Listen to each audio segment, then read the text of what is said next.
الحمدللہ رب العالمین والصلاة والسلام علی سید الانبیاء والمرسلین اما بعد فاعوذ باللہ من الشیطان الرجیم بسم اللہ الرحمن الرحیم۔ 20 اگست بروز اتوار مرزا جیلمی کی اکیڈمی میں جو ہفتہ وار پروگرام ہوتا ہے، اس میں ایک لڑکا جو عمر شہزاد نامی تھا، مرزا جیلمی کے اوپر ان کے بیان کے مطابق اس نے ایک سوئی یا گندوئی کے ساتھ قاتلانہ حملہ کرنے کی کوشش کی۔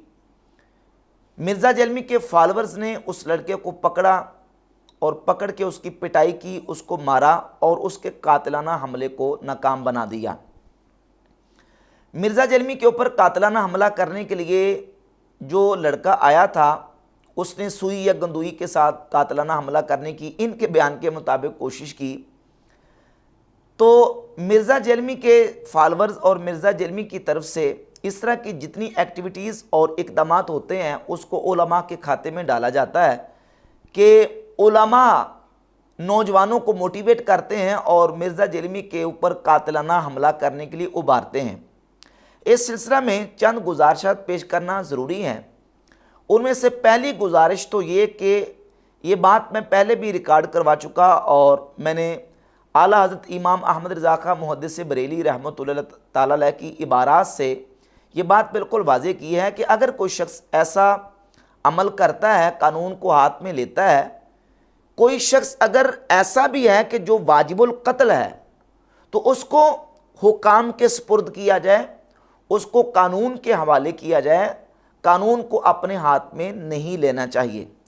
امام احمد رضا خان محدث بریلی رحمۃ اللہ علیہ حسام الحرمین کے حاشیہ میں صفحہ نمبر 103 پہ لکھتے ہیں کہ جان لیجئے کہ گردنیں مارنا بس حکام ہی کے سپرد ہے، یعنی کسی کو قتل کرنا یہ حکام کے سپرد ہے، نہ عام رعایا کے۔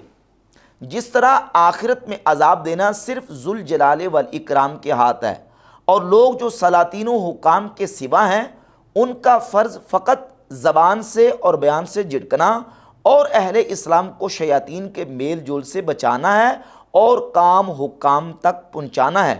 اللہ تعالیٰ کسی جان کو تکلیف نہیں دیتا مگر اس کے بوتے بر، یعنی اللہ رب العزت کسی کو اس کی وسعت کے مطابق تکلیف دیتا ہے۔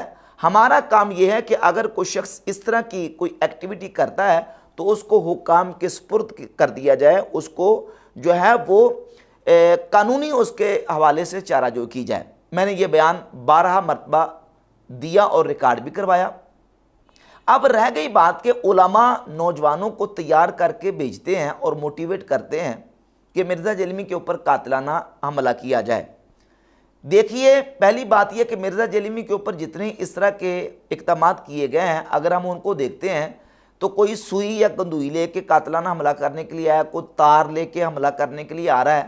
اب جس ماڈرن دور میں ہم زندگی گزار رہے ہیں، جس سے گزر رہے ہیں، آپ پاکستان کی تاریخ اٹھا کر دیکھ لیں۔ پاکستان کی تاریخ کے اندر جتنے بھی مذہبی رہنماؤں کے اوپر قاتلانہ حملے ہوئے ہیں، کیا وہ سوئیوں اور گندوئیوں کے ساتھ ہوئے ہیں؟ وہ تاروں کے ساتھ ہوئے ہیں؟ جو ٹارگٹ کلیئرز آتے ہیں وہ قاتلانہ حملہ کرنے کے لیے کیا تارے یا سوئیاں گندوئیاں لے کے آتے ہیں؟ اور پھر جو موٹی ویٹ ہوتے ہیں اور پورے منصوبے اور پلان کے ساتھ آتے ہیں، وہ اس طریقے سے قاتلانہ حملے نہیں کرتے۔ مرزا جیلمی کے اوپر کوئی قاتلانہ حملہ کرنے کے لیے آ رہا ہے تو کوئی پیاز کاٹنے والی چھری لے کے آ رہا ہے، کوئی تار لے کے آ رہا ہے، کوئی سوئی اور گندوئی لے کے آ رہا ہے، اور مرزا جیلمی کے فالورز کی طرف سے بس مرزا کے اوپر کوئی اگر مکہ مارنے کے لیے بھی کھڑا ہوتا ہے نا، یا مرزا جیلمی کو کوئی تھپڑ مارنے کے لیے بھی کھڑا ہوتا ہے، تو اس کو بھی قاتلانہ حملہ ہی شمار کیا جاتا ہے۔ اور پھر سوچنے کی بات یہ ہے کہ وہ لڑکا جو عمر شہزاد ہے وہ ان کی اکیڈمی کے اندر آیا۔ مرزا جیلمی کی اکیڈمی کے اندر آنے کے لیے باقاعدہ تلاشی لی جاتی ہے اور باقاعدہ اس کو مشین کے اندر سے گزارا جاتا ہے، حتیٰ کہ موبائل کی سم نکالنے والی جو سوئی ہوتی ہے، جو پن ہوتی ہے، وہ پن بھی لوگوں نے بتایا کہ وہ پن بھی باہر رکھوا لی جاتی ہے۔ اب وہ سوئی اور گندوئی لے کے لڑکا اندر کیسے آ گیا؟ اگر وہ قاتلانہ حملہ کرنے کے لیے ہی آیا تھا تو مرزا کے ساتھ جب فوٹو سیشن ہوتا ہے اس فوٹو سیشن کے اندر وہ قاتلانہ کو حملہ نہیں کر سکتا تھا؟ پھر اس نے قاتلانہ حملہ سوئی اور گندوئی کے ساتھ کرنا تھا؟ یہ ساری باتیں سوچنے والی ہیں۔ اب سوال یہ پیدا ہوتا ہے کہ وہ اس سیشن کے اندر لڑکا کھڑا کیوں ہوا اور کیوں اٹھ کے اس نے مرزا کو گالی نکالی اور مرزا کے اوپر وہ حملہ آور ہونے کی اس نے کوشش کی ہے، اس کی وجہ کیا بنی ہے؟ تو مرزا جیلمی کی طرف سے تو اس ویڈیو کو نہیں دکھایا گیا، البتہ وہ ویڈیو جو ہے وہ منظر عام پہ آ چکی ہے اور اس پر ہم بعد میں بات کریں گے۔ سب سے پہلے اس پر بات کریں گے کہ مرزا جیلمی کے فالورز نے اس لڑکے کو نہ صرف پکڑا بلکہ اس کو پکڑنے سے پہلے اس کی پٹائی کی ہے، اس کو مارا ہے۔ اب اشتعال میں آ کے مرزا جیلمی کے فالورز نے ایک نے یا دو نے یا تین نے جتنوں نے مارا، اگر سارے بھی مارتے اور اس کو کہیں ٹھکانے پہ لگ جاتی اور وہ مر جاتا تو اس لڑکے کا قتل کس کے ذمہ ڈالا جاتا؟ مرزا جیلمی کے ذمہ ڈالا جاتا۔ یقیناً مرزا اس سے برات کا اظہار کرے گا کہ نہیں، وہ تو لوگ اشتعال میں آئے تھے اور اشتعال میں آ کے اس لڑکے کی پٹائی کر دی۔ تو اسی طرح سے عوامی سطح پہ جب لوگ اشتعال میں آ کے کوئی اقدام کرتے ہیں تو عوامی لوگوں کے اشتعال میں آ کے اس اقدام کو علماء کے کھاتے میں نہیں ڈالا جا سکتا۔ مرزا جیلمی کے فالورز نے اس لڑکے کو مارا ہے اور اس کی باقاعدہ ویڈیو موجود ہے۔ اب ہم آتے ہیں کہ اس لڑکے کو اشتعال کیوں آیا؟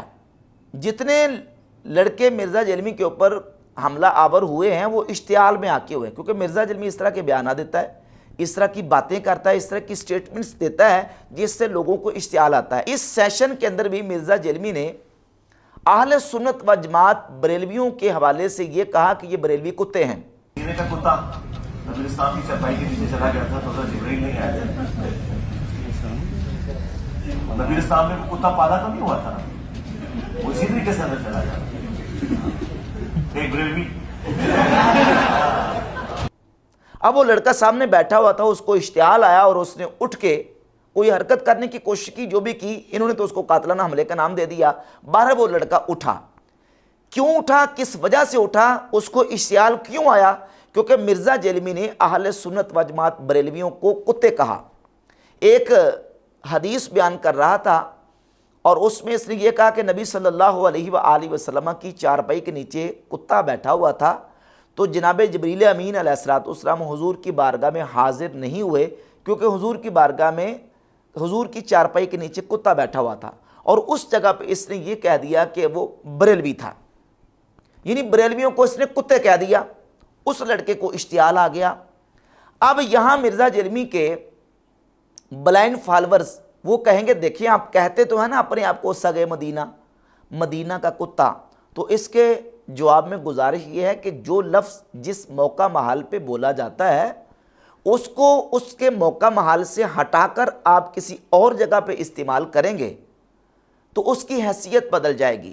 دیکھیے احادیث کے اندر موجود ہے، المعجم الکبیر لطبرانی کے اندر، المصنف لابن ابی شیبہ کے اندر، اور فضائل الصحابہ میں امام احمد بن حنبل روایت نمبر 46 لے کے ہے، 46 نمبر روایت ہے، اور مجمع الزوائد کے اندر روایت موجود ہے۔ سیدنا عبداللہ ابن مسعود رضی اللہ تعالیٰ عنہ فرماتے ہیں لو اعلم ان کلبا یحب عمر لاحببتہ، فرماتے ہیں کہ اگر مجھے معلوم ہو کہ ایک کتا حضرت عمر سے محبت کرتا ہے تو میں اس کتے سے محبت کروں۔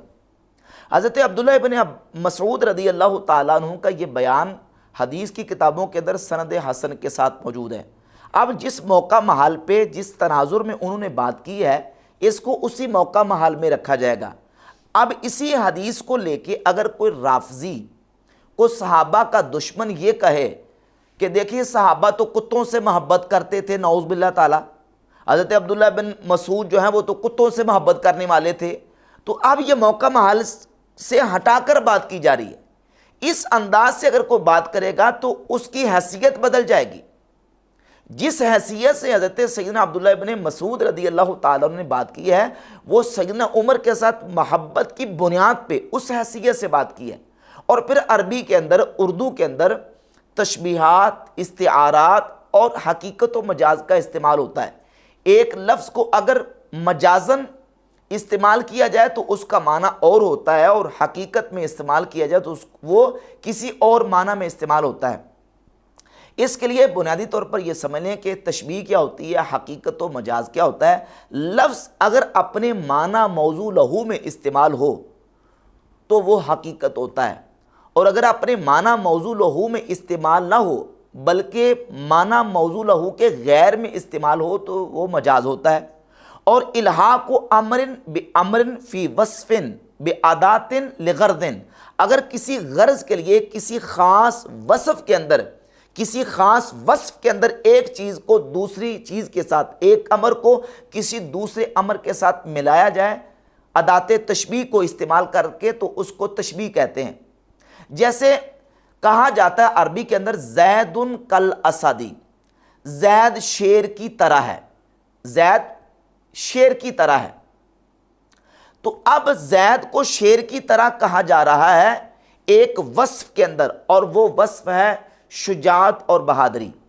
زید کو شیر کی طرح اس لیے نہیں کہا جا رہا کہ زید شیر کی طرح 4 ٹانگوں والا ہے، یا زید شیر کی طرح چیرنے پھاڑنے والا درندہ ہے، نہیں، بلکہ زید کو شیر کی طرح کہا جا رہا ہے اس کے وصف شجاعت اور بہادری کی وجہ سے۔ تو زید کو شیر کے ساتھ تشبیہ اس لیے دی گئی۔ اب اگر استعارتاً یا مجازن کوئی اپنے آپ کو یہ کہتا کہ میں سگے مدینہ ہوں، مدینہ کا کتا ہوں، تو یہ اپنے حقیقی معنی میں استعمال نہیں ہو رہا، بلکہ یہ مجازی معنی میں یا استعارتاً استعمال ہو رہا ہے۔ جیسے کہا جاتا ہے کہ زید تو شیر ہے، زید اسد، زید تو شیر ہے۔ اب زید شیر ہے کا معنی یہ نہیں کہ زید 4 ٹانگوں والا درندہ ہے یا چیرنے پھاڑنے والا درندہ ہے، یہ معنی نہیں ہے، بلکہ زید اسد ہے، یہ استعارتاً استعمال کیا جاتا ہے۔ معنی یہ ہے کہ زید بڑا بہادر ہے، زید بڑا شجاع ہے۔ تو جب یہ لفظ استعمال کیا جاتا ہے کہ سگے مدینہ، مدینہ کا کتا، تو اس سے مراد یہ نہیں ہوتا کہ مدینہ کے اندر جو کتے چل پھر رہے ہیں وہ مراد ہے۔ مرزا جیلمی نے اس انداز سے یہ لفظ جو بولا ہے تو اس سے اس لڑکے کو اشتعال آیا، اور اشتعال میں آ کے اس نے اس طرح کا معاملہ کیا ہے۔ مرزا جیلمی خود اشتعال دلانے والی باتیں کرتا ہے جس کی بنیاد پہ لوگوں کو اشتعال آتا ہے، اور اس طرح کے اقدامات ہوتے ہیں، علماء لوگوں کو موٹیویٹ نہیں کرتے۔